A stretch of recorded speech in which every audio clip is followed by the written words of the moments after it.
So we're just in need of Clarissa, and then we are Corit. Okay, I think we are now going out live.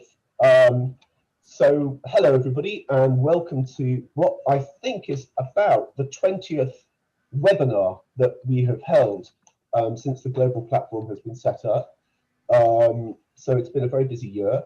And as you know, we always try and focus on a particular theme for a particular webinar, and there are so many different things we can talk about. As of yet, we haven't had a webinar specifically focused on the issues of older people's mental health and well-being in lower middle income countries in the context of the pandemic.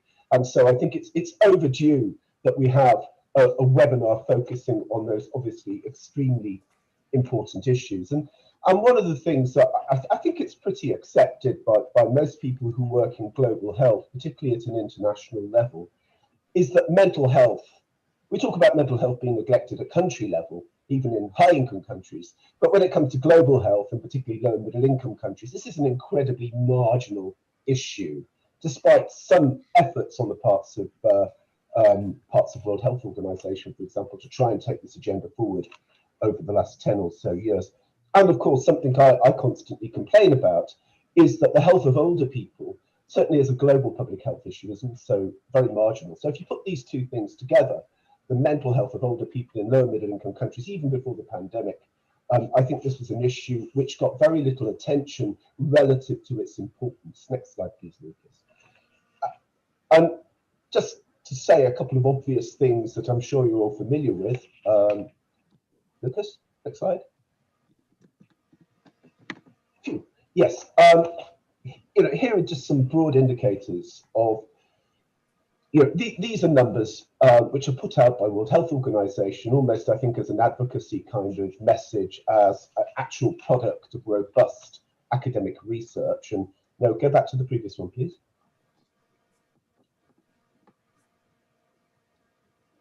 Anyway, so WHO puts out a number that about 15% of older people have at least one mental health disorder, and they stand by that claim. And for people of all ages in low middle income countries who have not just any mental disorder, however that's defined, and that's an issue, but what would be understood as a severe mental disorder, they say 80% of people receive no treatment whatsoever. As far as they are concerned. Now, these, of course, are slightly made up numbers, but they're as good as any other kind of estimate in terms of the scale, the prevalence of mental disorders among older people.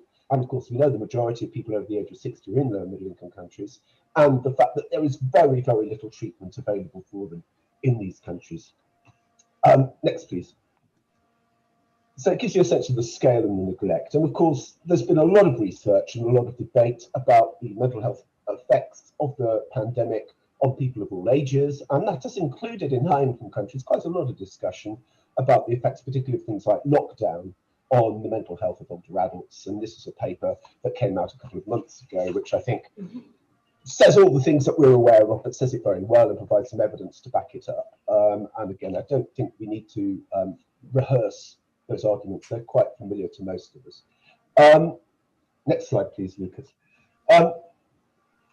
There is very little similar stuff being published and even put out in terms of what I've been able to find in sort of public domains about how those issues affect older people in low and middle income countries. And I think that reflects the lower priority for older people and for mental health in the global health agenda and also in the national health agendas of those countries. I mean, this is one exception, which was a survey, a telephone survey, for what it's worth, all the way back in 2020, a year ago now. So this was when people had been experiencing the pandemic in Brazil for maybe 2 or 3 months, not 15 months.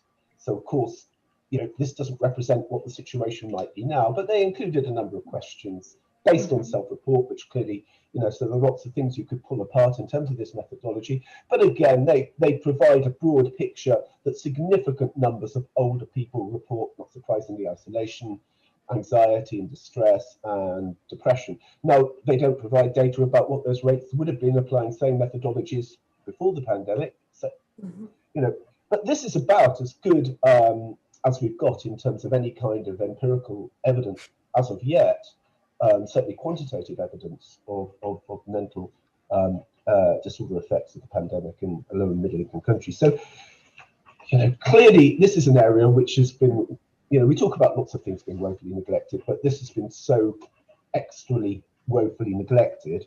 And clearly the idea of this webinar is to bring together some people who, maybe based on what they know about other countries and what they know about mental health, or even some evidence they've been able to collect in the tremendously challenging period of the last few months, are able to start filling in some of these gaps and providing some insights.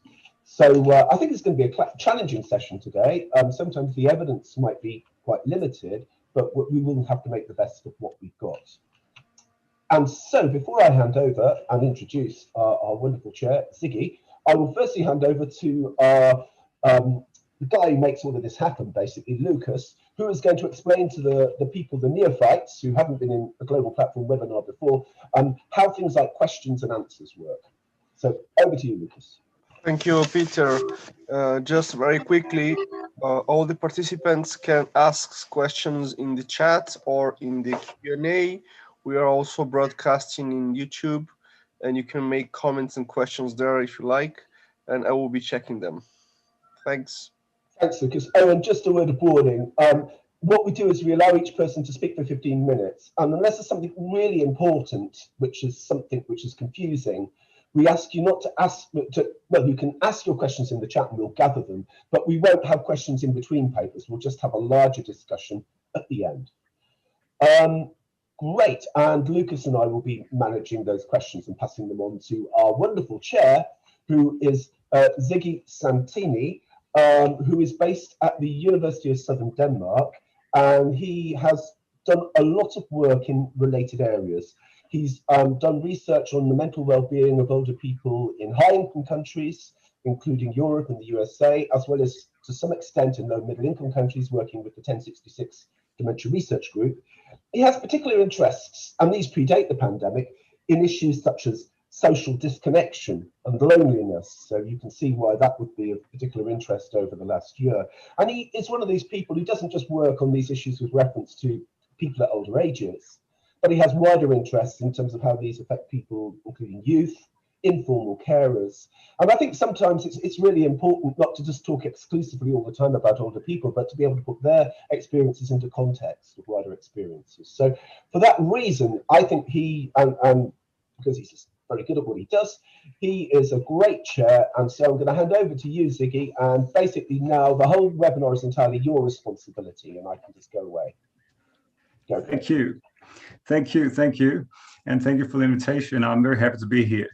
And you mentioned that I have previously done some research on low and middle income countries, and specifically social support networks. And what I've been looking at is to look at the protective properties of having a good social support network in low and middle income countries. And what we found is that it's quite strongly associated. So it makes sense that in low and middle income countries, and also in high income countries, actually, we need social support networks to survive. And if we have poor social support networks, well, then we don't live as long. It's associated with premature mortality. And it makes sense that in low and middle income countries, where there is less of a social security net, then people, they rely on others more. And what we also could see in our research is that it looks like the association is stronger between social support networks and premature mortality. The association is stronger in low and middle income countries as compared to high income countries, meaning that it's more important, even more important in low and middle income countries to have a good social support network, which also brings us to this very alarming situation that is going on right now during the pandemic. Because it's sort of like a double alarming situation, because well, there's a pandemic that forces people into unfavorable situations in terms of job insecurity and so forth, and that's where you need other people to rely on. And then at the same time, we have the pandemic, and people, they can't actually socialize and stay in contact with others because of risks of infection. So I would expect that that this situation would be intensely problematic for mental health among older people in low and middle income countries. So I'm very excited about this webinar and these excellent speakers we have. And the first thing I'm going to do is just go straight to our speakers, and I'm going to introduce Sumitra Patare. He is from the Indian Law Society, and he's going to speak to us about the COVID-19 and the mental well-being of older people in India. So Sumitra, please go ahead and tell us what you'd like to tell us. Thank you, Ziggy, and thank you for the invitation to speak at this webinar. First of all, I'm sure all of you have been reading the news and have seen that we are currently in a terrible second wave. You must have heard about the kind of deaths we are having and the lack of recording of deaths that is happening. You know, we officially have deaths in the range of 4,000 to 5,000, but people are putting the deaths at something like 10x or 20x of that, because many of these deaths do not get recorded because India does not have a very good death recording system. Keeping that aside for a minute, I think when we talk about India, you have to really talk about many Indias. You know, it's always a very challenging thing when you're talking about India, because, you know, the urban India is very different from rural India. South India would be extremely different from North India.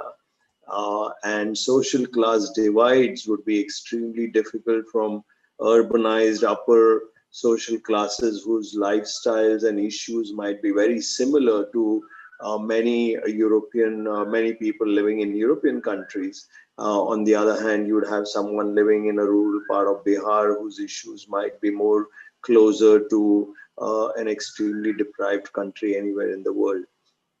So I think you know, the key issue is the lack of any, you know, which India are you talking of? If you talk about the India which is rural, then there's a very different issue. If you talk about the urban India, there are different issues.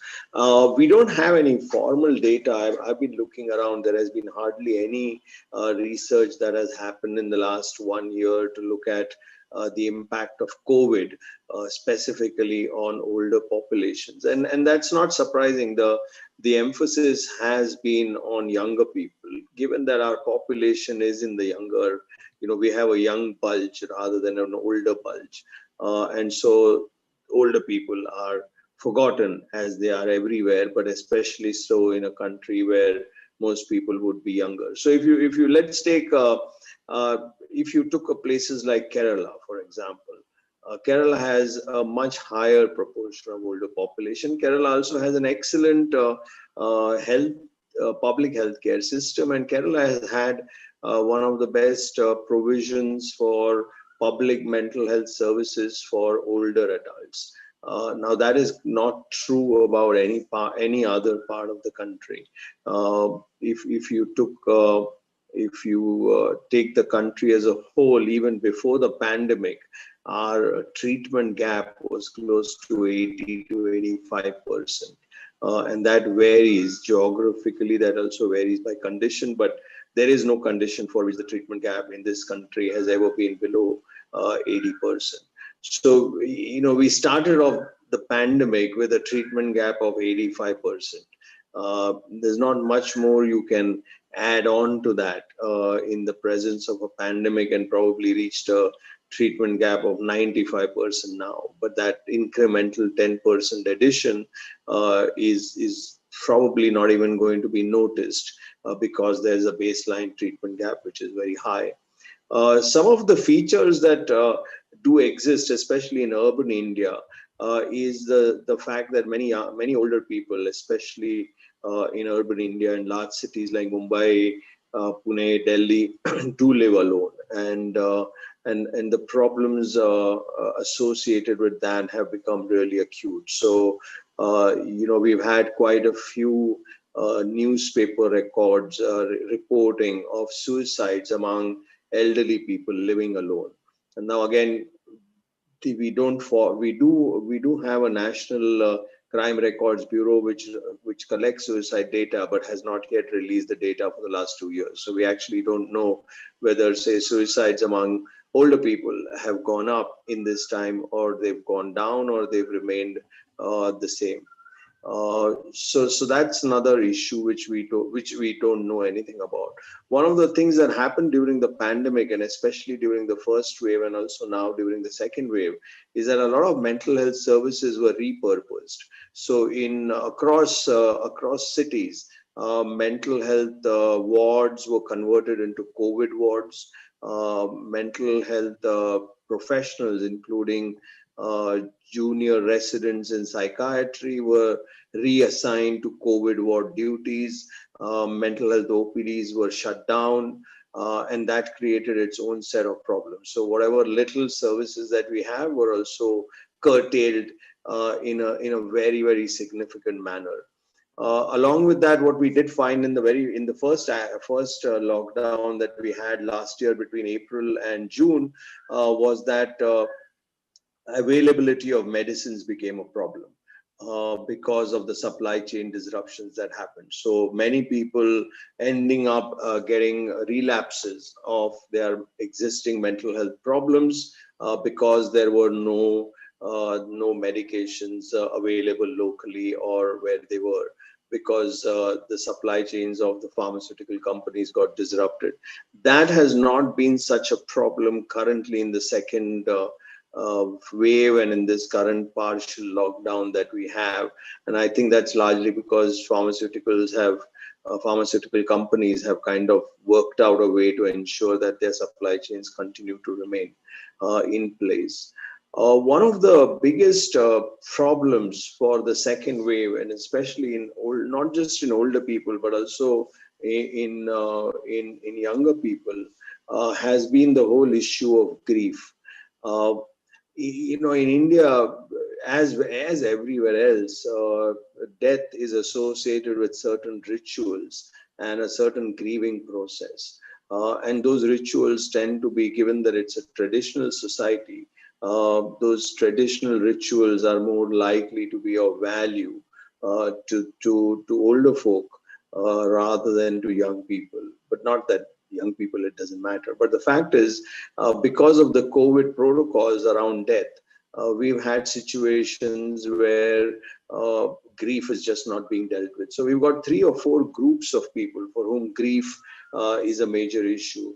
The first group, if I can say, is healthcare workers. And we were increasingly seeing a lot of healthcare workers publicly speaking out about the difficulty of dealing with grief when they've had to make decisions. For example, who goes on a ventilator in an ICU. We don't have any national guidelines for that. It's something that is decisions are made locally and individually very often, and there is a high probability that one of the judgments for that is being made based on age. So that if I have a 35-year-old versus a 70-year-old who needs a ventilator, who gets the ventilator? I suspect the 35-year-old gets the ventilator. That's the kind of decisions that happen. So a lot of medical professionals talking about grief and about having to deal with that grief and not having any resources to deal with that. We've also heard about families being unable to grieve because if you die of COVID in the hospital, then you are cremated or buried following a COVID protocol, which really means the family does not get to see you even one last time. So you don't get a chance to see the family the family doesn't get to see the body even for one last time. And they're not allowed to be part of the funeral at all. And because of the lockdown, it has also meant that the rituals that might happen on the 10th day or the 15th day after death are not happening, when usually families would get together and get closure. And that is a real problem. And the third group, which is probably not relevant to you because we are talking about older people, but which is a major issue, is young people, young children especially, and adolescents who have lost either one or both parents to COVID. and there is no support system in place for kids who have suffered loss of either or both parents during this COVID second wave. And that's a real challenge for us. So grief is one big issue. Apart from the lack of mental health services in general, grief is not being dealt with, and the lack of treatment for older people. Largely because we just didn't have any services. For example, large parts of India don't have any dementia related services. And I know that I see on the chat about people talking about stigma, and I have a slightly different take on it. I don't think that it is stigma. I think that it is more than stigma. I think it's much more of institutionalized and structural discrimination that is in place. This is not just mere stigma. People with mental health problems in general face active discrimination. And I'll give you some examples of it. We've kind of prioritized healthcare workers to get vaccines in the very first, they were the first priority. When the vaccines came in, only healthcare workers and frontline workers got the vaccine. Then they said, okay, now we are opening it up to anybody over the age of 45 with comorbidities. Now, the comorbidities did not include any mental health comorbidity. So it only included things like diabetes, hypertension, and many other physical medical conditions, but no mental health conditions. Given that there is research evidence that severe mental illness among people in any community across many countries have the highest rates of death after COVID, and they should have been prioritized, but they've not been prioritized. The second thing which they've done is that when they opened up vaccination for people with comorbidities, and some states have even opened up vaccination for people with disabilities, vaccination is not provided at home. So if you have any mobility issues, then you have to travel to a vaccination center which might be far away. And given the way transportation has been affected because of lockdown, that is an impossibility, and especially for older people, because they are likely to have mobility issues. And on repeated requests, that has not happened. So it's always been that, well, you need to turn up to a vaccination center if you're eligible to get the vaccine. And the third thing that we've enforced again is we have you have to book a vaccination. You have to book your vaccination slot on an app on a smartphone. Now that is good. That affects all groups of people, many groups of people, especially older adults who might not be very familiar with how to use an app to book an appointment. It affects people from the lower socioeconomic classes because they may not have a smartphone at all. And more importantly, because the vaccination slots are limited, it turns into a lottery. So the vaccination slots will open up at 7:30 in the evening, and they're all filled up within the next 2 minutes or so. And so the fastest fingers are likely to win those slots, which again means that older adults are likely to be left out because they're likely to not be the fastest fingers trying to book those slots. I think that a lot of this way that we are handling these issues is not just driven by stigma. It is actually driven by an active discriminatory effort to try and not have a level playing field in almost an intentional way. Because while you say it's open to everyone, but you create a playing field by which it is not open to everyone. Because you put some structural barriers in place, which really means only people who are well off, only people who are younger, physically more mobile, are likely to get the vaccine. And the same thing happens with mental health services. Because of the lockdown, even community mental health services have been reorganized and people have been reallocated largely to COVID duties. So the few community services that we have really kind of in the public sector really stopped working because community health workers have been reassigned to COVID duties. And all of this impacts, it doesn't just necessarily impact older adults, it impacts everybody.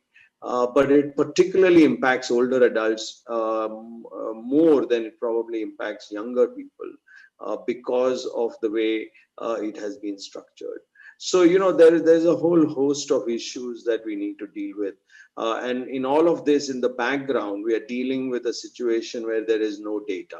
So we don't have any data. We don't know where people, what are the issues for, say, older people living alone in urban areas in places like India, in places like Pune or Mumbai. What we have is anecdotal reports. We don't know if suicides among older adults have gone up. We don't know if people with dementia are receiving any kind of support, because what is happening is when you have a lockdown, they might have support workers who are coming in to help them, but they can't travel now because of the lockdown. In which case, how are they handling it? We don't know that at all. So there's a whole gamut of things which are different. And again, it depends which part of India you're in, whether you're in some of the most deprived states in India, where there are almost no services, whether you're in a reasonably well-off state like Kerala, where there are at least some services, and whether you're in an urban area, you're in a rural area, whether you're rich, whether you're poor. So it's so difficult to actually be able to say what are the specific issues for each of these groups. Very interesting, Sumitra.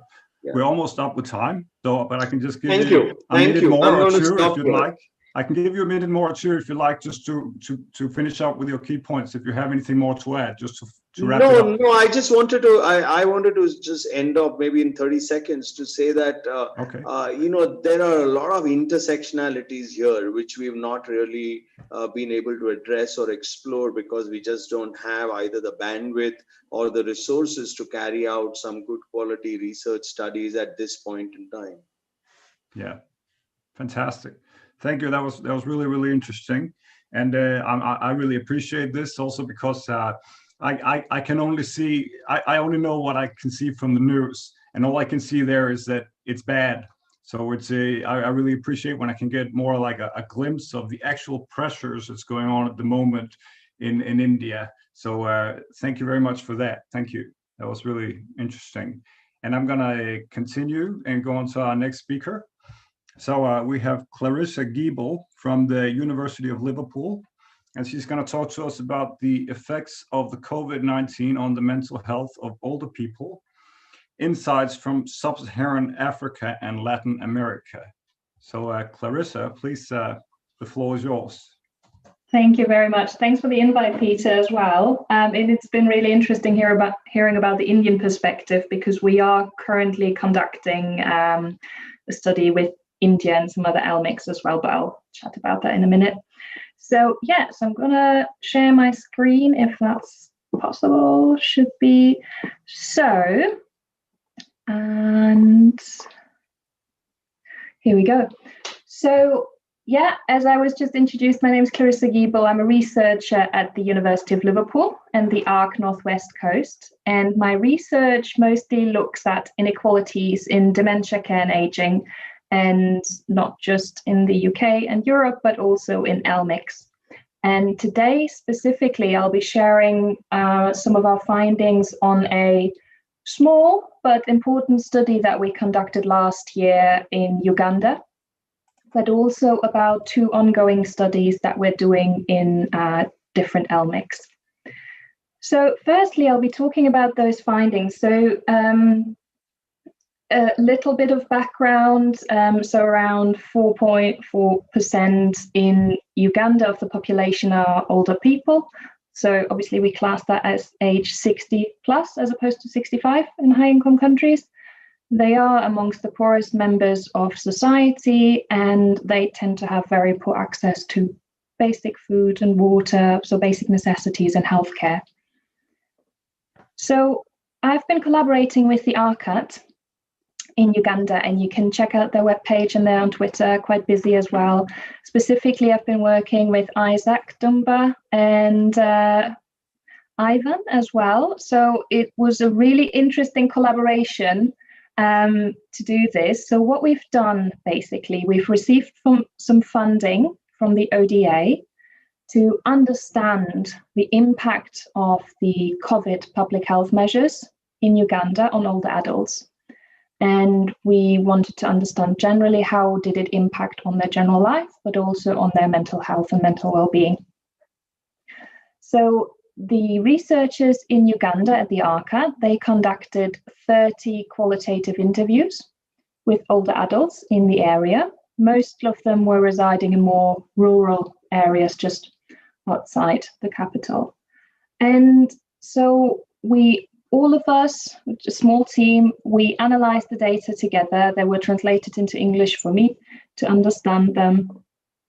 And there were a few things that came out. I'm going to talk a bit more about the general impacts on their lives first. So one thing that struck us was the economic impacts. And I must admit that for me as a researcher, it was quite a tough read to analyze those 30 transcripts of really interesting interviews with older adults. But because I've also simultaneously conducted research on the impacts of COVID on older adults in the UK and in Europe. Reading those different transcripts, it really was a stark contrast on just how badly people were impacted on. So I think the second quote kind of illustrates that quite importantly. So one lady was saying the price for food is now so high, we can't afford 2 meals a day anymore, so we end up eating one. Obviously 2 meals a day isn't good anyways. But what came out, because most of them were residing quite in rural locations, and many of those older people were having, let's say, a patch of land on a farm a bit further away, or they tended to maybe even do some gardening in their own backyard and sell that extra produce either on the market or in a little store in front of the house. But because of COVID, there was no footfall of people coming by the houses, or they weren't able to go to the market anymore because also public transport was impacted on. They couldn't just board the bus. They weren't supposed to board the bus. So all of that rippled down to them having a lack of income and thus a lack of food and basic necessities. And because of that lack of income, many of them also had to face those really tough decisions. So they were living in multi-generational households. And whilst obviously schools were closed at some point, but they had to make those decisions. For example, well, I've got a little bit of money. Do I spend that on school fees, or do I spend that on food? And as a result, some of the kids weren't able to go to school for some of the time, but instead they used their money for food, which I suppose is what we would all do. As I just mentioned, the transport issue as well. Many of them were usually going to farms or land, patches of land quite far away. So they needed to have that public transport, particularly if we consider that older people, more fragile, frail. They can't necessarily walk all that distance with public transport restrictions. So again, it's all these different areas of life that have been impacted upon by those public health measures. Healthcare as well. They struggled accessing necessary healthcare because the hospital was too far away. So we've had a lot of quotes from people where they were saying, A, we wouldn't be able to afford a clinical health anyways now during COVID, and also it's too far away. So instead they might just walk to get some herbal remedies, for example, although they have some really severe physical issues. And as you can see there as well, the second part of that quote, we hear that people are being beaten. So in Uganda, there was a violently reinforced curfew at 7 p.m. at the time that the interviews were conducted. And it actually, yeah, it's on the next slide. It actually made BBC News as well. So the guards were, state guards were violently reinforcing those restrictions. So if anyone was out after 7 o'clock, regardless of why, even if they had to walk far to get access to food or hospital or something else important, there was that deep-rooted fear in people that they would get beaten up. And indeed, quite a few people were beaten up and killed as well. So it's just this additional level of fear in people. It's not only the pandemic, which is a very frightening situation. It's not only not having access to enough food, healthcare, money, education, but then that as well. So lots of different factors impacting on the lives of older people in Uganda. And then we also did a separate analysis looking at specifically the emotional impacts. And we found that because people were obviously restricted to their own home, they couldn't really go out, couldn't see their friends and family. They were frustrated and bored. They didn't have that, they weren't able to go to their farm, for example, and they weren't allowed to go out. And as I also was saying, that fear, that underpinning fear that came out in pretty much all of those transcripts in one way or another. And here, just a couple of quotes to illustrate that. And then on the right side, you see that quote where I was referring to the curfews as well. But that actually has a different angle. So for some people that we interviewed, obviously the curfew is bad if you're out at that time and you're afraid of it. But for some, it was also actually what would you call it?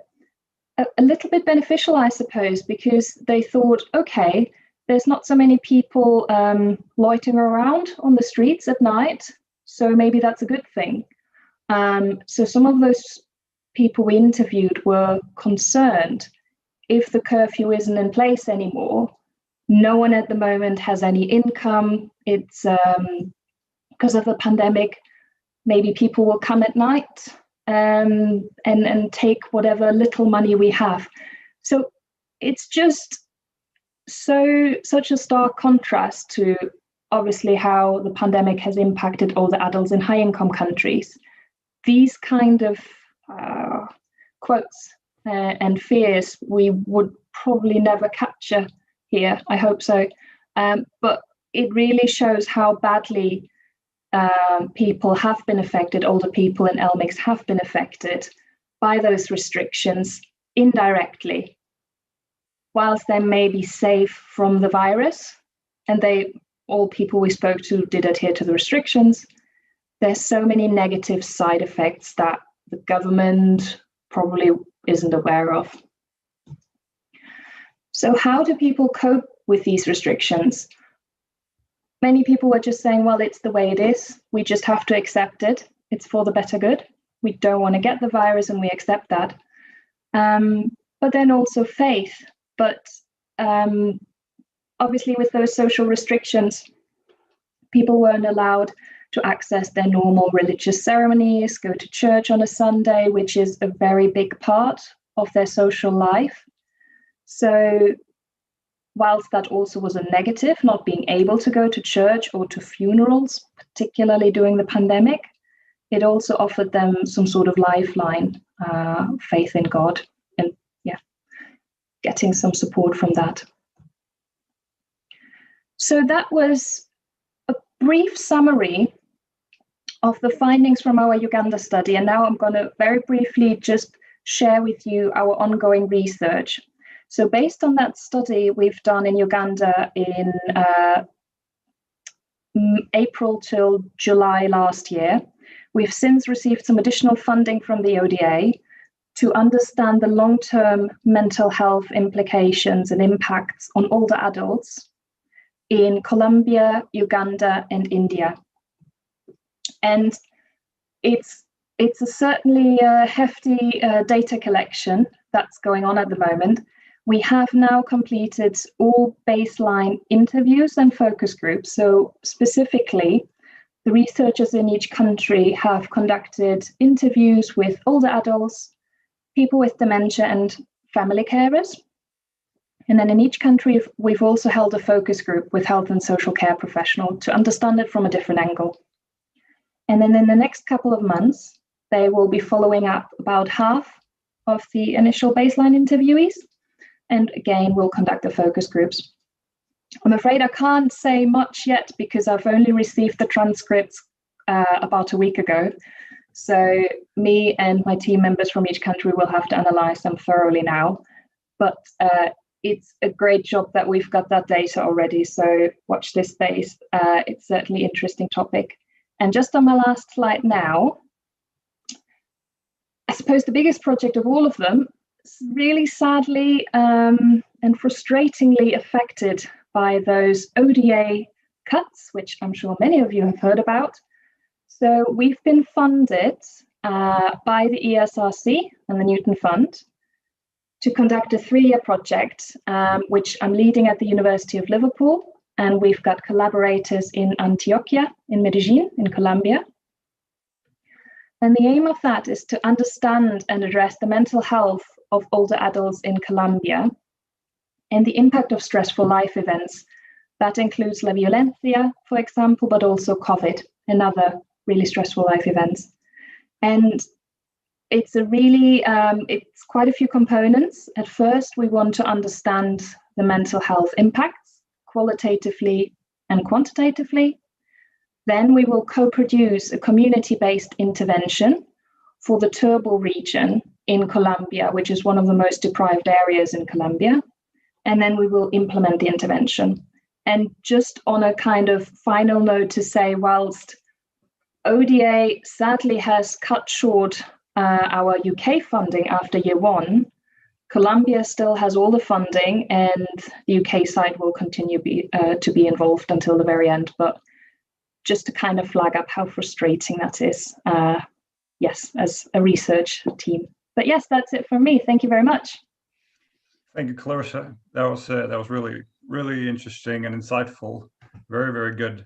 And both your presentation and Sumitra's are just, well, let's say unsettling, incredibly unsettling to see this.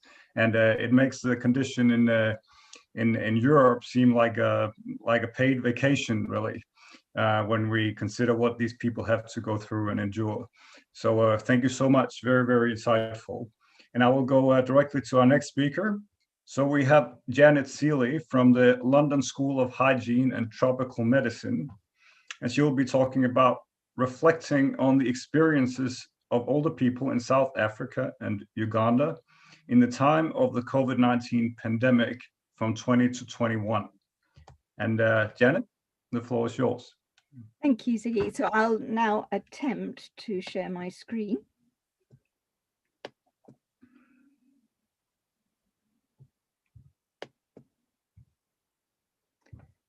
Now I'll even attempt to make this, let's see if it moves. Yes, okay, that's 2 miracles.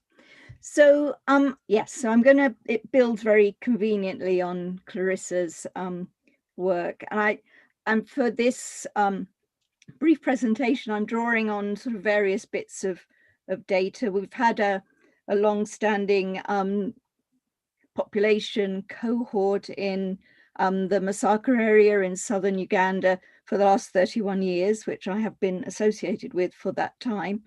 And embedded in that, we have work funded in collaboration with WHO, the well-being of older people, which has been ongoing. We're just doing, finishing the 4th wave of data collection in that. We've been collecting sort of every couple of years data on a group of people over 50 years. So that I'm drawing on that. And then in South Africa, we've had I work with the Africa Health Research Institute there. We have a diary study with 30 older people who have been telling us an oral diary over the phone, because that's the way we've been able to collect data since face-to-face interviews have not been possible. And I'm drawing on those data. Both areas of data collection are ongoing. So this is early reflections, really. And I'm coming first to this quote, which I found from a very helpful paper looking at older people's vulnerability in the time of COVID in the States. And this really struck a chord. Older adults have the strength of experience. They've seen the world fall apart and come back together again. They have dealt before with months or years of anxiety about invisible threats, frustrations at restrictions on activities, financial insecurity, isolation, and the illness of loved ones. Specific memories of how they handled these times can guide their behavior now. And if you think about older people in South Africa, they've seen apartheid, they've seen the changes that have come with apartheid, they've lived through turbulent times. And as in Uganda, living through the early and very difficult years of the HIV pandemic when there was no treatment, and the continuing issues around treatment access. So difficult times. And in Uganda, older people over 50, 60 know a time of civil unrest, of great insecurity during the times of Obote, Museveni coming in through a bush war, and then of course the early years of HIV up to today. So those specific memories of how they handled these times can indeed guide their behavior, but they also haunt their lives in the way those things are remembered. So I want to start with a theoretical stance that Loventhal and colleagues talk about, called the common sense model of self-regulation, which is a rather fancy title to really describe how individuals use their previous experiences of ill health to inform the management of new health challenges, even if they're not exactly the same. So when faced with, for example, a diagnosis of diabetes or raised blood pressure, a person may doubt the physician's diagnosis because there's no telltale sign of an acute fever or something that they would associate with malaria or some other sickness. Equally, in response to being told you've got a serious illness, a chronic serious condition like early stage kidney dysfunction, if it's asymptomatic, people are drawing on experience of HIV, which has a long asymptomatic phase, and expected to be put onto some sort of long-term treatment. So people continue, and we do it ourselves. You treat the early symptoms of something from your knowledge of how you managed illnesses before. So even when it's a new infection or sickness, such as HIV and AIDS in the 1980s or COVID now, people hold beliefs about how to manage it. And it's not just them, it's also the clinical side. You've got health providers the world over who have been learning as they've been going on. And I think that's particularly challenging for patients, for people who want someone to give reassurance, to give an answer when perhaps they're not so sure. So these early pictures are from Uganda, southern Uganda. And I think people are a bit tired of text, so I've just put pictures.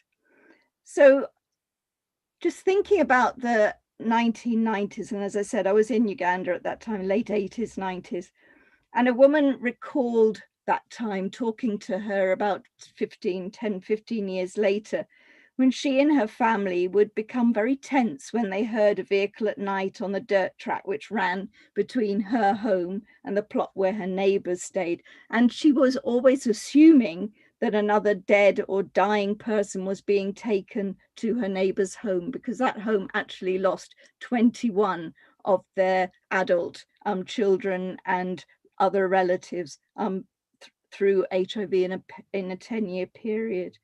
And at that time, she thought, this woman said, she thought that HIV was killing the whole village, and her husband and her son had died of HIV, and she indeed was living with HIV on antiretroviral drugs.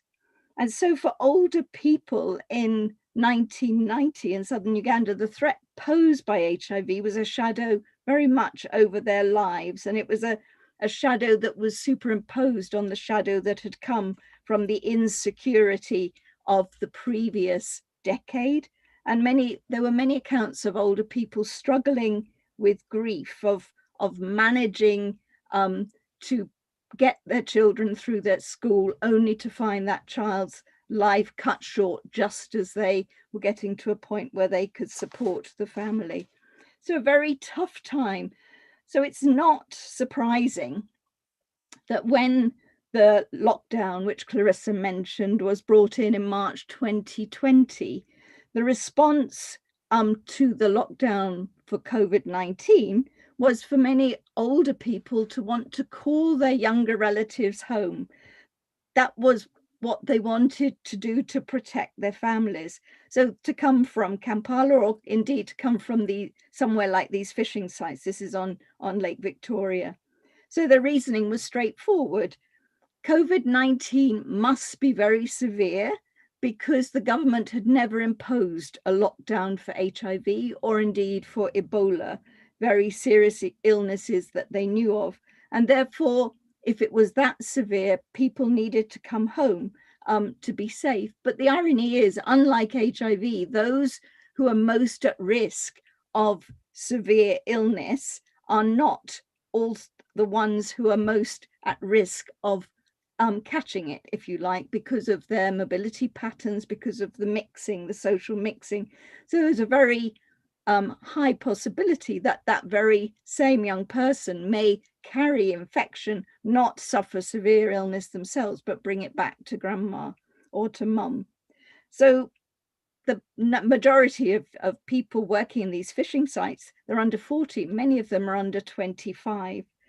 So the concern over a hidden infection, learning that it was asymptomatic, was also confusing and worrying. So people became very suspicious of an asymptomatic condition, which in Uganda, and even now, there are certainly cases, but not many cases, not people necessarily knowing lots of people who've had COVID-19. And even if they've had it, if they're young, they've really had no symptoms at all. But being told that someone has had COVID-19 or perhaps is suffering, there's an expectation that it's not curable. Again, drawing a parallel with HIV, that it must mean a long-term treatment. And the low numbers in Uganda have continued into this year, leading to uncertainty. Uncertainty, is COVID-19 real? Was the lockdown imposed and the curfew that Clarissa mentioned in place because of the national elections? Was it a way to keep law and order? Was there really an infection? And I've seen on social media and been told people talking of Ugandans being specially protected, washed in the blood of Jesus is one of the quotes that I've seen on social media. So there's sort of uncertainty, which makes many older people feel very insecure and unsure because their previous experience doesn't quite fit. So now to South Africa. This is KwaZulu-Natal. Now, the first lockdown came into force in South Africa at roughly the same time as Uganda, but the trajectory is different. I think we all know there's been a very severe COVID wave 1, and now looking as if wave 3 is beginning. We had wave 2 the end of last year and the beginning of this year. So, but many of the same beliefs that were circulating early on in Uganda circulated in South Africa too, and beliefs that it was a foreigner's disease, that it was something that somebody had brought in, which indeed was true, but that actually it was contained to those groups, a rich person's disease, because that was the people who are most publicized as being affected in the early days, because they are people who had been traveling. However, That we found in when talking to the older people on the phone for these oral diaries, that many had taken very seriously the guidance. Again, if a government had brought in a lockdown, it must be serious, and had taken to heart the wearing of masks and the sanitation guidance. Some of them talked in the early days of wearing the mask in the house all the time because they were not sure how dangerous this thing was, whether it was safe to be in a room with someone without a mask on, even people you were living with.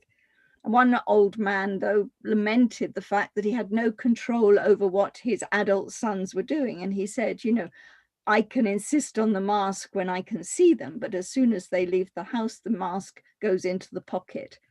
And you had some older people feeling very cared for by younger people who would do the shopping and go out and, you know, wear their mask, and they had faith in them taking care. But others said, no, I must do the essential shopping myself because I can't trust these young people. They won't wear the mask. They won't stay away from crowds.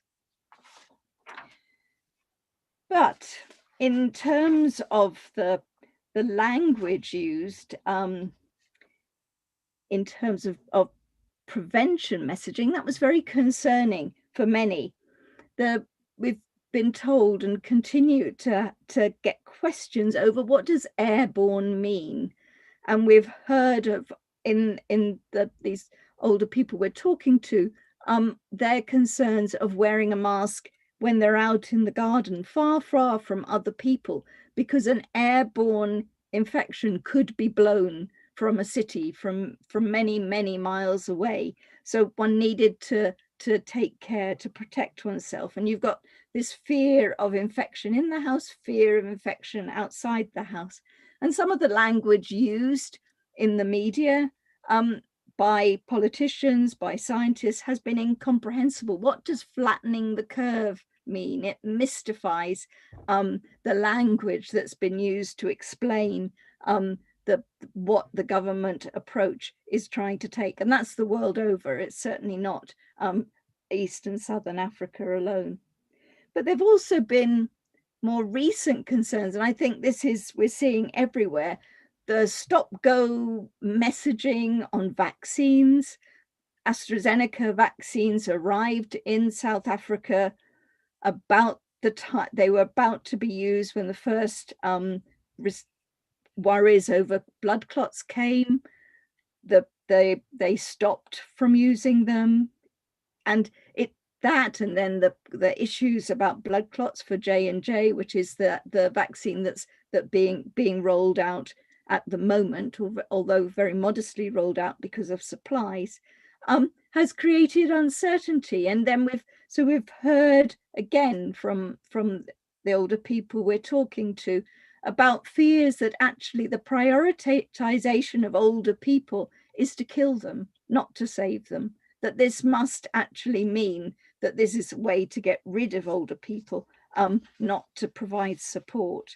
And so you've got this sort of uncertainty and this feeling of not really having someone with authority to ask or get any certainty from. So what we're doing now in South Africa, and also thinking about in Uganda, and working with local organizations, is thinking about possible interventions. Money is a big thing. Yes, South Africa, older people had a top up on their pension, which helped for a few months, and there's been a lot of concern that it's now been withdrawn. But that in Uganda, there's no such widespread pension. There's a pension scheme called SAGE, which has been operating in some districts, but not throughout the country. So money, reliance on migrant wages, etc., all those things are important. But I think one of the things that has really come across as important is having somebody to talk to. Listening to and reading the transcripts of these conversations between the social science research assistant in South Africa and these older people she's ringing, you can hear the joy, you can hear the you can feel the joking that's going on in that conversation, the value of social contact, of social interaction, of somebody who actually wants to listen to your story. And I think that's a very important, if you like, mental health support, social support for a lot of older people during this time. You hear of it here in UK, and it's very much the case of what we're encountering in Yes, East. thank you, Janet. I can definitely agree and recognize what you're talking about here. We're almost up with time, but I can give you 1 or 2 minutes more. That was my last sentence. So okay, that was your perfect timing. Oh, incredible. Okay. Well, thank you very much. That was really interesting. And also, again, I'd like to say, I think that you can never really appreciate the seriousness of someone's situation unless you get a glimpse of what they think, a glimpse into their mind in terms of what they think and what they understand. And I think you do that really excellently. And I think it really adds to how we can put things together here.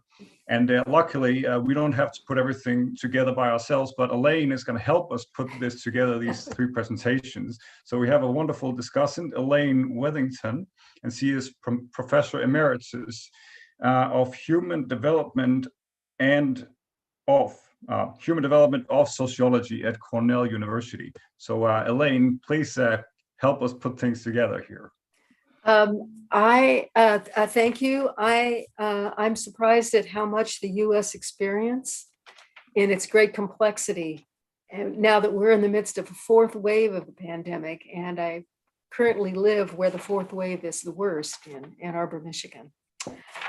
I'm amazed at how helpful it might be to discuss some of the issues that have been raised in the context of long-term impacts that are just emerging in the United States. Based on the waves of the pandemic. And I'd like to refer everyone in the audience and here to a review that was published, a Cochrane rapid review of 113 studies, international studies of developed countries and LIMCs that was published in JIMR Aging in November of 2020, because its conclusions really underline what we've heard here.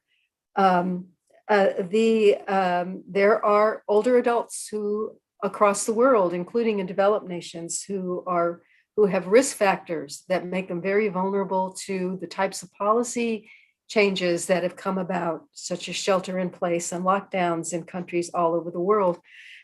Those who were already in poor health, have multiple chronic conditions, are disabled, whose living arrangements are impoverished because of lack of contact with their relatives,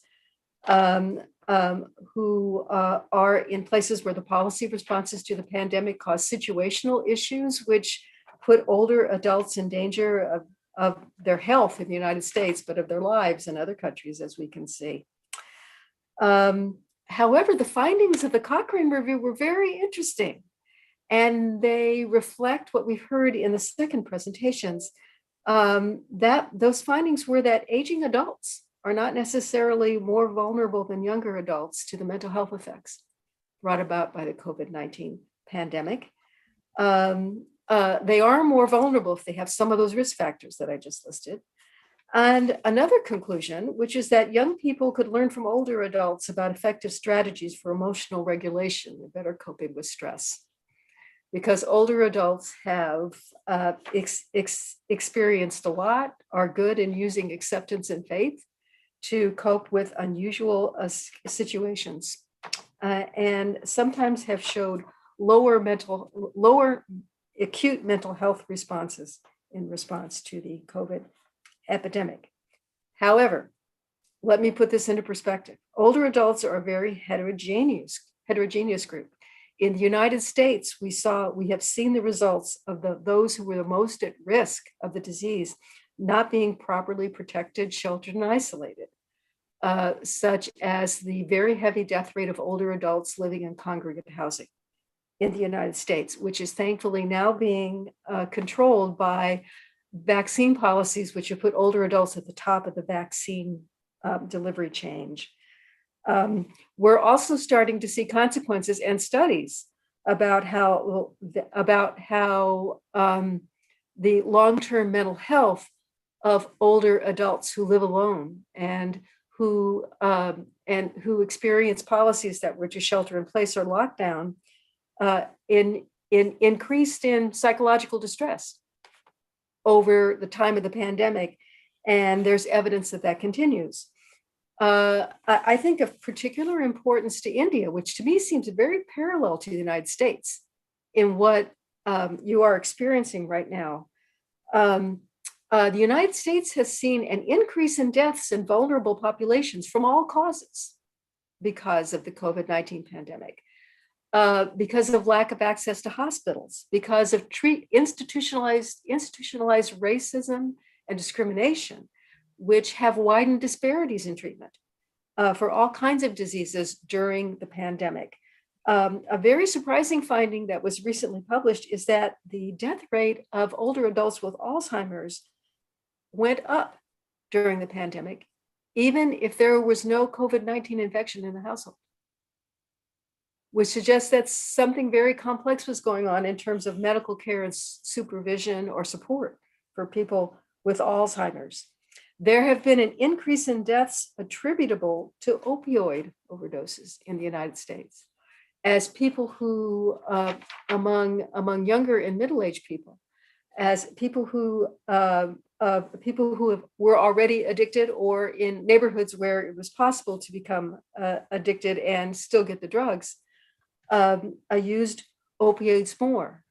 In many cities, including the city in which I grew up, the murder rate has gone up. Both domestic murders having to do with long-term issues that emerge in families that are locked down together, but also due to the increasing drug trade during the pandemic. So many things. There's also long-term concern in the United States about the health of our medical personnel. People are burning out after these multiple waves of COVID infections, filling their hospitals and posing challenges to care. There is much anecdotal evidence of young people avoiding going into certain types of specialties, such as infectious diseases, of emergency medicine physicians, experienced emergency medicine physicians having to quit their jobs and to go into a less stressful practice. I would also point out that there is evidence that there could be in the United States long-term impact of discrimination against mental illness as a chronic condition in the distribution of the vaccine, although there have been many local accommodations to that, including in the city in which I live now, Ann Arbor, Michigan. Finally, I'd like to say another issue in the United States, which you're just beginning to understand more concretely, is how vaccine hesitancy, based on confusing information and misinformation about the vaccine, is going to have an impact on how even developed nations are going to be able to successfully cope with the pandemic. I would urge all of you to go to a recent article that was published in the New York Times, which broke down vaccine hesitancy into different components, suggesting that it's a very heterogeneous type of hesitancy and requires complex interventions in order to treat. So that's what I would like to say. In sum, I was surprised how relevant the U.S. experience is for what's going on in LIMCs. Thank you so much, Elaine. That was very insightful. Thank you. Very nice. And I look forward to us going forward and having a hopefully exciting discussion now. I think there's quite a lot to talk about, and it's such a huge topic and it's really a huge territory also to look at these problems and how to make sense of it all. Well, hopefully we can get somewhere today. Peter? Yeah, I mean, basically now anybody can raise their hand or can put questions into the chat. I mean, I'm always happy to say a few things. I mean, one of the things that I've been thinking about, and it's really helped me sort of focus on a bit, is this relationship between mental and physical health, which I think is very specific in the context of the COVID pandemic. And partly there seems to be a trade-off between infectious disease control and certain aspects of mental health. And this was something I was very aware of. I was advising WHO on a protocol for infectious COVID infection control in care homes. And at first we got the infectious disease epidemiologists who'd all sort of come fresh from working on COVID, on Ebola in West Africa. And basically we're just talking about all of these different ways that you had to restrict people's behavior in care homes and clean this and clean that. And that's what it was about. And then when WHO did a second iteration of that protocol, there'd been a lot of pushback saying, well, you've got to think about these, this is where people live. This isn't just some, place where there's a risk of infection. And this is imposing a massive toll on the mental health of those residents. And so there needs to be some kind of brokerage, there needs to be some kind of trade-off here. And in a way, the same you could say to a certain extent with lockdown as well. That initially, certainly in high-income countries, and I think in low middle-income countries, lockdown was seen in terms of infectious disease control.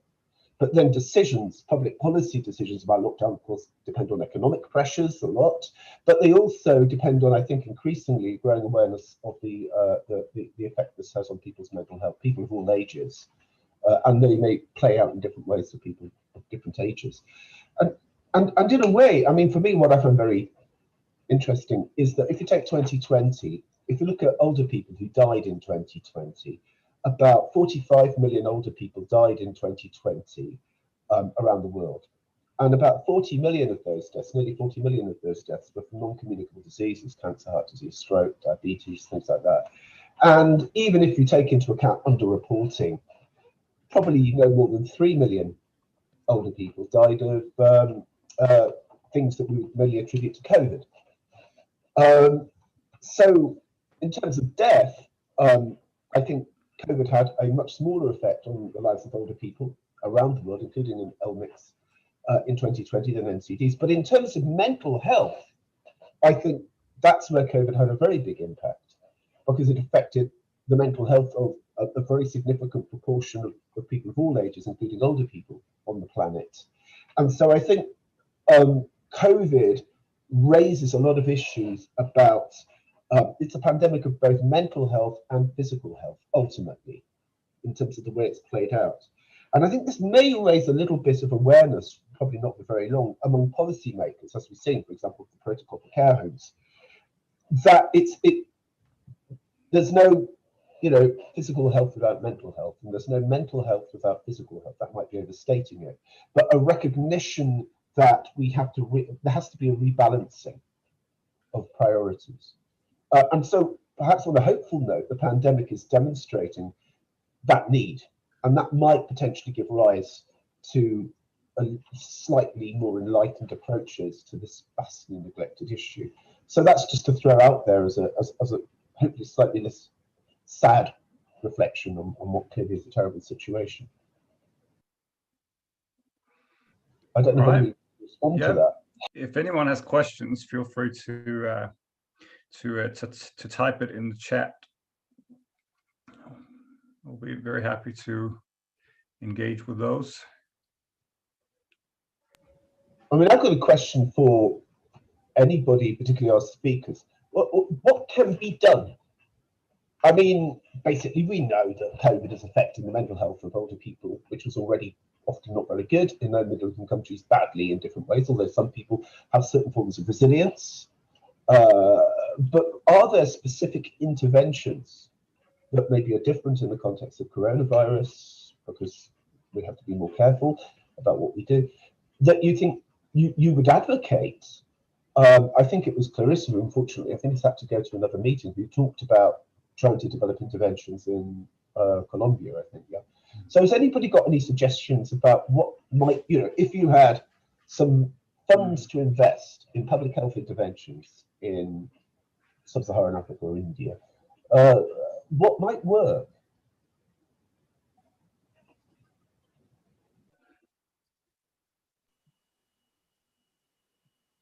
Peter, hi. I think it's, at least speaking for India, uh, some of the things that can be done is just removing barriers, which particularly, I'm thinking of low hanging fruit. I think there's a lot of stuff that can be done, but that's going to be so difficult given our current situation. But in terms of low hanging fruit, uh, barriers which prevent older people from getting access to services, such as getting access to vaccines, for example, or barriers which affect people with disabilities, which includes older people with mobility problems, from getting access to vaccine. Now, some of these are easily surmountable barriers, require a certain change in policies and regulations that they've made for, say, vaccination. The other thing that governments need to do and can do quite quickly is providing income support, because at the end of the day, that is a major issue. If people do not have adequate income to be able to uh, have their basic necessities, then that's going to be a big problem. Either income support, or not only it's not an either, but income support plus minus also food relief in some sort of way. So those are very low hanging fruit for most governments to be able to do.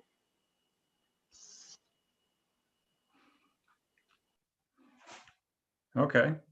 And Sumitra, I was just wondering because, so yes, that's what could be done. Do you see any promising developments? I mean, because obviously one thing is, say, hypothetically, that we had the funding and then it's easy to do it if there's money. But what about the current situation and in terms of, okay, what can be done and also who can do it? What is actually, what might actually be happening to ameliorate this situation, or is it just complete chaos there and there's really basically no hope for it, or how can we understand the situation? Well, okay. So look, it's not all that bad. In just the last 4 or 5 days now, a few state governments have actually started announcing vaccination programs where people with disabilities will have vaccines brought home, and somebody coming home and giving them the vaccine. So that's a big thing. Maharashtra government, which is the state I live in, which has a large population of institutionalized people, especially in old age homes, destitute homes, women's shelters, and mental hospitals. And they've said that they're going to preferentially vaccinate these people, including people in long stay mental hospitals, which is largely an elderly population now because we don't have new additions happening. So that has been happening. And in terms of resources, I mean, I don't think money is an issue. I don't think, money is the least of our problems, or for most countries, I think money is the least of their problems. I've never really bought this "we don't have any money" argument. I mean, if you look at what states spend their money on, and how they're bombing each other out at times and buying weapons and doing all of that stuff. Money is never an issue. I think it has been an issue of priorities. We've never invested in healthcare. We've not invested in education. And that's the issue. And even currently, I don't think money is an issue. I'm sure the government can find the money if it wants to find the money. I think the money is just, it's a distraction. Yeah. Peter? Yeah, can I just build on a couple of points that Sumitra made there? I mean, cash, I agree that in an ideal world, I think one could reallocate expenditure towards areas that I think most of us would agree would do more public good. Clearly at the moment, the focus on, for people who work on things like social protection is fear that, we're going to see austerity and we're going to see reductions in expenditure on cash benefits for different people, for different kinds of vulnerability, including older people. And so I think if one is to try and do something at the moment, it might be more of what you might call a soft intervention, where what you're trying to do is promote some kind of public debate based on perhaps a slightly more enlightened understanding of the importance of mental health within wider priorities for public policy. I don't know. But, you know, clearly, I mean, if you look at different low middle income countries, Brazil has got a largely universal and generous pension system, as does South Africa. And certainly talking to people I know who work with older people in Brazil, they are going through a terrible time at the moment, and they're enduring all kinds of you know, impacts on their mental well-being. Brazil has very much prioritized vaccinating people at the oldest ages, starting with people aged over 90 and working down through 5-year age groups, and only going down to the next level, but it's largely, not perfectly, vaccinated people in the older 5-year cohort. India has not done that. And so there are some big issues, perhaps also around public policy as it affects people at different ages, and you can make comparisons between places like India and Brazil. My sense is that in India, this isn't a moment to I mean, it's a nice thing to think that they would perhaps do something to provide cash benefits for older people. I think many Indian states actually suspended payments during the pandemic because they weren't able to, or they reallocated the money to what they consider to be more important areas of spending. So are we just at the point where, I mean, we could do some very small scale interventions, which probably would be very enlightened, but would only affect a small number of people? Or do we need to have, do you think, in countries around the world, including in the UK, let's be honest, a new debate, a revitalized debate about mental health?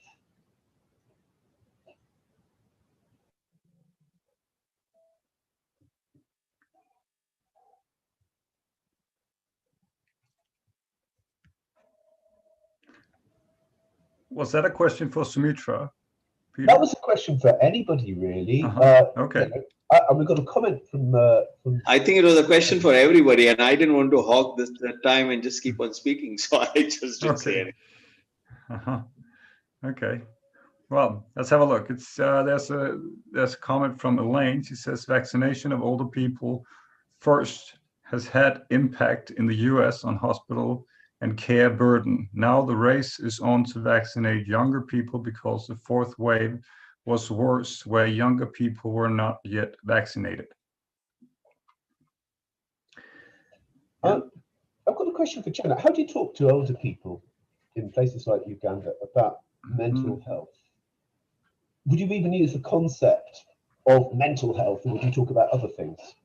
I think it's you may not remember, but you know, about 10 years ago we did a similar diary study in Uganda, and that was and that's where I started talking about despondency, because I found that an easier thing to conceptualize in terms of the ups and downs of people's life, because depression is such a harsh word. And I think that also resonated with older people talking of too much worry. I'm worrying too much, I'm thinking too much. And that is something we've found in South Africa as well, translates to I'm thinking too much. And that access to that thinking is a way to talk.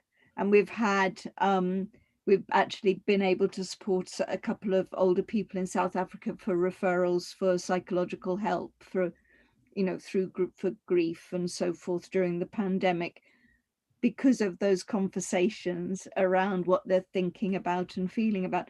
And I think that the thing that is precious and nobody really has to give is time. And so many older people appreciate, you know, a clinician who doesn't rush them straight out of a door as much as they appreciate someone who will just pick up a phone and talk to them. And I think the issues around mental health, the texture of people's lives, only comes across if you just spend a bit of time talking and listening. And that's something that packaging that into an intervention is incredibly difficult. I mean, I think we're talking with some of the church groups in KwaZulu-Natal. You know, it's those sorts of ideas that can come from a local area, just trying to share some learnings which could be picked up, because I think you know, the social grants, the additional money the South African government put onto those social grants was really precious, really valuable, and greatly appreciated. But it's this softer side of But, yes, somebody is not worrying so much where the money may be coming from, although it's still tight, but there are other things that worry them. And I do think that COVID has been very hard for people to get their heads around, because it has, since the Spanish flu, there hasn't been something of this scale, and social media and so forth has made it much more in our faces. And that, the older people drawing on their past experience, yes, but this is something quite, how does that experience fit? And talking that through is invaluable. That's great. I mean, I'll just add, I did a small intervention study on depression in older people in Ghana a few years ago, working with Help Age Ghana. And we just found getting older people together with somebody who had a little bit of training in mental health to talk about issues like depression, well, they were greatly appreciative of it, and we actually did we did actually look at the effects in terms of a clinical psychiatrist looking at the impact that had, and it was very effective, and it was eminently scalable. But life moved on, we went on to the next project, and it's never been picked up. I was just going to offer a caution based on some things I know of studies that are in press. That are looking at long-term mental health related to COVID in the United States, and some of them have involved older people. I mean, I think we are going to find there's going to be long-term impacts on mental health across all age groups, including among children. But some of it is going to be at a lower level that most people themselves will interpret as, this is normal life. I'm just adjusting to normal life. And so people may lack internal cues, or their families may lack the external cues to urge older adults to make contact with others even when they can.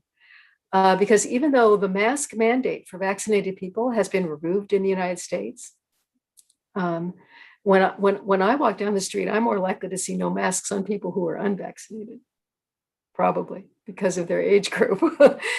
And many older adults have not yet removed their masks because of a fear that this isn't over, that they could still get infected or spread it to others, despite a public information campaign to make people more comfortable taking off their masks and to get out and to socialize with other people who are vaccinated. So I would predict there's going to be a lag and some personal barriers that have to be overcome in order to get older adults to recognize that they may need help.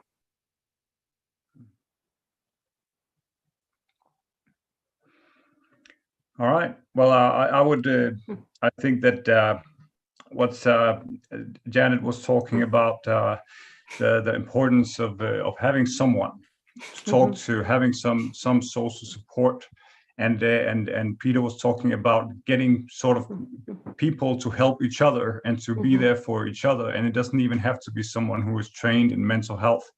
And I just find it intriguing. I think that we need a pandemic to sort of get us talking about this. I mean, sure enough, it was there before as well. People were talking about it, but was it really being taken seriously?